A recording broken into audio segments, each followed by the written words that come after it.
இங்க காலை வணக்கம். எப்படி இருக்கீங்க?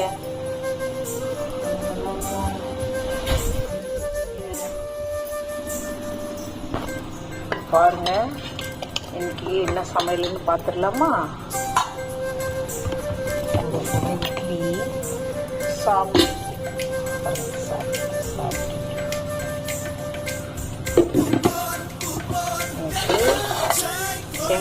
தேங்காய் சட்னி.